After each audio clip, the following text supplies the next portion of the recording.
जय हिंद दोस्तों, आपका स्वागत है आपके अपने चैनल विदेशी पद पर। आज हम वर्ल्ड जियोग्राफी में और इस वीडियो में दो टॉपिक को कंप्लीट करेंगे। पहला है प्राकृतिक वनस्पति और दूसरा टॉपिक है चट्टान, जो कि आगे आएगा। जिस पीडीएफ से हम पढ़ा रहे हैं उसका नाम है किरण पब्लिकेशन वन लाइनर का। इस पीडीएफ से हमने हिस्ट्री, पॉलिटी और इंडियन जियोग्राफी कंप्लीट कर चुका हूँ। इसका पीडीएफ अगर आपको चाहिए तो हमारे मिल जाएगा टेलीग्राम पर, उसका लिंक दे दिया हूँ डिस्क्रिप्शन में। ठीक है, देखते हैं अब हम लोग। पहला क्वेश्चन क्या बनता है, सदाबहार वर्षावन कहाँ पाए जाते हैं? तो आप बताएंगे ब्राज़ील में पाए जाते हैं। कहाँ पर? ब्राज़ील में। अगला क्वेश्चन, सदाबहार वन पाए जाते हैं विषुवतीय क्षेत्रों में पाए जाते हैं। कहाँ पर? विषुवतीय क्षेत्रों में पाए जाते हैं। अगला क्वेश्चन, कहाँ विस्तृत अयनवर्ती वन पाए जाते हैं? तो कांगो घाटी में पाए जाते हैं। ठीक है। अगला क्वेश्चन, कौन विश्व का फेफड़ा के नाम से विख्यात है? तो विषुवतीय वर्षा वन। ठीक है, देखते हैं आगे। देखो यहाँ पर दिया है, विषुवत रेखी वन प्रदेशों में पेड़ों पर चढ़ी लताओं को क्या कहा जाता है? तो लियाना कहा जाता है। ठीक है, जो पेड़ की लताएं हैं जो पेड़ पर चढ़ी रहती हैं उसे क्या कहते हैं? तो लियाना कहते हैं। ठीक है। अगला क्वेश्चन, विषुवत रेखी वनों को ब्राज़ील में किस नाम से जाना जाता है? तो सिल्वास कहा जाता है। क्या कहता है? सिल्वास के नाम से कहा जाता है। अगला क्वेश्चन देते हैं, विषुवत रेखी वर्षा वनों का सबसे बड़ा प्रदेश किस महाद्वीप में है? तो दक्षिण अमेरिका में है। देखो, दक्षिण महाद्वीप कहने जा रहे थे। टोटल कितने महाद्वीप हैं? 7 महाद्वीप हैं। ठीक है, एक बार बता रहा हूँ आपको, जो कि महाद्वीप हमने पढ़ा चुका है। इधर को अपना एशिया है, इधर क्या है? अफ्रीका है, अफ्रीका के ऊपर क्या? यूरोप है, इधर क्या? उत्तर अमेरिका है, इधर क्या? नीचे है दक्षिण अमेरिका है, जो कि यहाँ पर देखो दक्षिण अमेरिका दिया है। यहाँ पर अर्जेंटीना है, अर्जेंटीना करे, अंटार्कटिका है, इधर क्या है? ऑस्ट्रेलिया है। ठीक है, कितने हो गए? 7 महाद्वीप हो गए टोटल आपका। आगे देखते हैं। तो यहाँ पर क्वेश्चन क्या दिया है, विषुवत रेखीय वर्षा वनों का सबसे बड़ा प्रदेश किस महाद्वीप में है? तो आप बताएंगे दक्षिण अमेरिका महाद्वीप में है, जो कि उत्तर अमेरिका के नीचे आता है। अगला क्वेश्चन देते हैं, प्राकृतिक वनस्पति का सर्वाधिक विकसित क्षेत्र कौन सा है? पतझड़ वन है। आगे देखते हैं, प्राणियों और पादपों की जातियों की अधिकतम विविधता मिलती है कहाँ पर मिलती है? उष्णकटिबंधीय आर्द्र वनों में मिलती है। ठीक है, आगे देखते हैं इधर क्वेश्चन आ गया, सबसे अधिक टेंगा वन किस क्षेत्र में पाए जाते हैं? देखो बहुत इंपॉर्टेंट है भाई, टेंगा वन किस क्षेत्र में पाए जाते हैं? तो आप बताएंगे साइबेरियन क्षेत्र में पाए जाते हैं। आगे देखते हैं, सुप्रुश, फर तथा चीड़ मुख्य रूप से पाए जाते हैं टेंगा वनों में पाए जाते हैं। ठीक है, ये क्षेत्र कहाँ पाए जाते हैं? साइबेरियन वाले क्षेत्र में पाए जाते हैं। अगला क्वेश्चन, मलेरिया की दवा कुनैन किस वृक्ष से प्राप्त की जाती है? तो सिनकोना वृक्ष से पाया जाता है, जो कि मलेरिया की दवा है। कौन सा? कुनैन। कौन से वृक्ष से मिलता है? तो कौन से पेड़ से मिलता है? तो सिनकोना पेड़ से मिलता है ये दवा। आगे देखते हैं, विश्व के वन क्षेत्रों में से किस एक के फैलाव की प्रतिशतता सर्वाधिक है? तो उष्णकटिबंधीय वर्षा वन की फैलाव क्या है? सबसे अधिक है। अगला देखते हैं, सवाना का सर्वाधिक विस्तार। देखो, सवाना का सर्वाधिक विस्तार किस महाद्वीप में? तो अफ्रीका महाद्वीप में है। आगे देखते हैं, देखो दक्षिणी अमेरिका का चौड़ा वृक्ष रहित घास मैदान कहलाता है क्या? पंपास कहा जाता है। क्या कहता है? पंपास कहा जाता है। निम्नलिखित में से कौन शीतोष्ण घास का मैदान नहीं है? देखो, कौन सा घास का मैदान नहीं है? कौन सा? शीतोष्ण। ठीक है, देखो अगर आप अक्षांश और देशांतर पढ़ेंगे तो पृथ्वी के उत्तर पोल और दक्षिणी पोल में ऊपर वाला क्षेत्र क्या आते हैं? शीतोष्ण क्षेत्र कहलाते हैं। ठीक है, तो कौन सा नहीं है? तो आप बताएंगे सवाना नहीं है। आगे देखते हैं, सिनकोना के वृक्ष किस वन में पाए जाते हैं? तो आप बताएंगे विषुवतीय वन में पाए जाते हैं। अगला क्वेश्चन, किस वन को बोरियल वन के नाम से भी जाना जाता है? शंकुधारी वन को क्या कहा जाता है? बोरियल वन के नाम से भी जाना जाता है। अगला क्वेश्चन, साइबेरिया क्षेत्र में समशीतोष्ण कोटधारी वन को किस नाम से जाना जाता है? तो टेंगा। किस नाम से जाता है? टेंगा। आगे देते हैं, देखो शंकुधारी वन कहाँ पाए जाते हैं?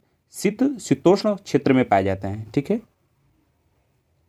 आगे देते हैं, भूमध्य रेखा के निकट किस तरह के वन पाए जाते हैं? देखो उष्णकटिबंधीय वन पाए जाते हैं। देखो ये हमारा 0 डिग्री क्या अक्षांश हो गया, इसे हम क्या कहते हैं? विषुवत रेखा बोलते हैं।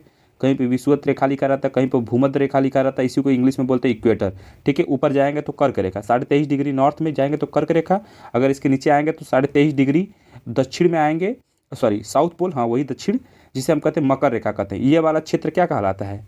उष्णकटिबंधीय वन कहलाता है। ठीक है, क्योंकि वन कटिबंधीय मतलब जोन होता है, जोन होता है। आपको पता है कि जो अक्षांश रेखा होता है, एक अक्षांश और दूसरे अक्षांश के बीच को क्या कहलाते हैं, जोन कहलाता है। अगर ऊपर जैसे जाएंगे तो ऊपर वाले क्षेत्र में जाएंगे तो ठंडा पड़ता है। जैसे यहाँ पर देखो भाई मैं बता रहा हूँ, जैसे ये हमारा हो गया पृथ्वी, ये बीच में 0 डिग्री अक्षांश ले लेते हैं, ऊपर जाएंगे तो कर्क रेखा, ऊपर जाएंगे 6.5 डिग्री, ये क्या ठंडी वाला क्षेत्र पड़ता है, इधर नीचे भी ठंडी वाला, क्योंकि सूर्य का जो रोशनी पड़ता है इधर ज़्यादा पड़ता है, ठीक है।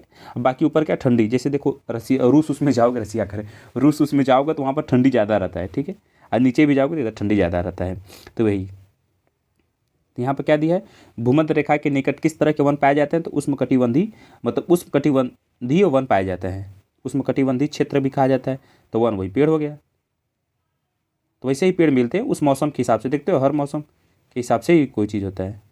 अब देखते हो जम्मू कश्मीर में अगर चले जाओगे तो वहाँ पर क्या संतरा वंतरा सेवों के ज़्यादातर होते हैं।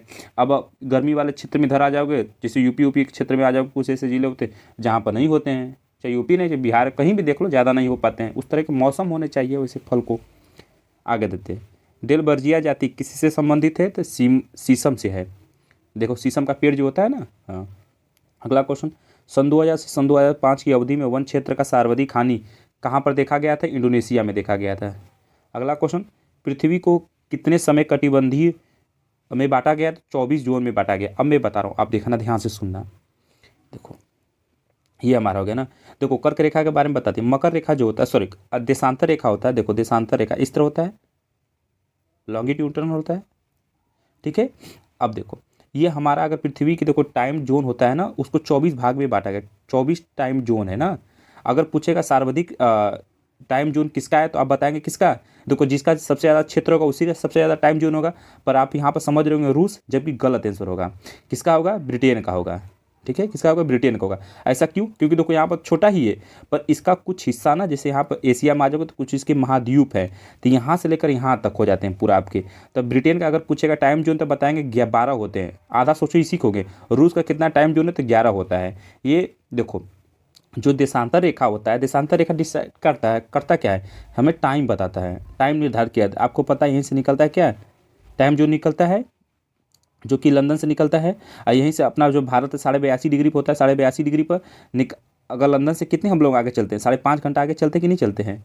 तो पूरा पृथ्वी का देखो टाइम जोन कितने भागों में बांटा गया, तो 24 भागों में बांटा गया है। अगर सबसे ज़्यादा टाइम जोन अगर आपसे कोई पूछे तो आप बता दीजिए किसका, ब्रिटेन का बता दीजिए। उसके बाद सेकेंड पर कौन आता है, रूस आता है। आगे देते सेकेंड टॉपिक, जैसे कि हमने कहा था सेकेंड टॉपिक क्या होगा, चट्टान होगा। देखते हैं क्वेश्चन देते हैं, पृथ्वी के द्रव पदार्थों के घनीभूत हो जाने से बनी चट्टानों को क्या कहते हैं, आग्नेय चट्टान कहते हैं। अगला क्वेश्चन, आग्नेय शैल कहलाती है क्या, मौलिक शैल कहलाती है। अगला क्वेश्चन, निर्माण की दृष्टि से कौन सी चट्टान सर्वाधिक प्रतीक है, तो आग्नेय। आगे देखते हैं अगला क्वेश्चन, ग्रेनाइट की गणना किस प्रकार की चट्टानों में की जाती है, तो प्लूटोनिक चट्टान से की जाती है। अगला क्वेश्चन थे, भूगर्भ में विशाल आकार की गुंबदाकार आग्नेय चट्टान को किस नाम से जाना जाता है, तो बैथोलिथ के नाम से जाना जाता है। अगला क्वेश्चन, जानवरों, वनस्पतियों एवं सूक्ष्म जीवों के अवशेष किस प्रकार की चट्टानों में पाए जाते हैं, तो अवसादी चट्टानों में पाए जाते हैं। किसके अवशेष पाए जाते हैं, अवसादी चट्टानों में पाए जाते हैं। किसके, जानवर के, वनस्पति हो गया, ये सब चीज़ के। आगे अगला क्वेश्चन, धरातल के सर्वाधिक भाग पर किस चट्टान का विस्तार पाया जाता है, तो अवसादी चट्टान का पाया जाता है। देखो कोयला किस चट्टान में पाया जाता है, तो आप बताएंगे परतदार चट्टान में पाया जाता है। अगला क्वेश्चन, पेट्रोलियम जो कि खनिज तेल है किस चट्टानों में पाया जाता है, तो प्राचीन संस्तरित चट्टान में पाया जाता है। आगे देखते हैं, बलुआ पत्थर देखो परिवर्तित होता है किससे, क्वार्टजाइट में होता है। अगले दिन चूना पत्थर, जिसे हम कहते हैं इंग्लिश में लाइम स्टोन का कायांतरित रूप है संगमरमर का, ठीक है। किसका है, संगमरमर का ही है। अगला क्वेश्चन देते हैं, बेसाल्ट के रूपांतरण के फलस्वरूप किस चट्टान का निर्माण होता है, तो बताएंगे एम्फीबोलाइट का होता है।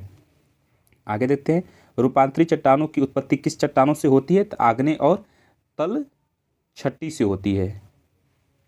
देखो हमारा बस आखिरी के 2 क्वेश्चन बचा। अपक्षय की कौन सी प्रक्रिया यांत्रिक और रासायनिक दोनों अपक्षय की है, तो जल योजन है। कौन सा मृत शैल है, तो आग्नेय है।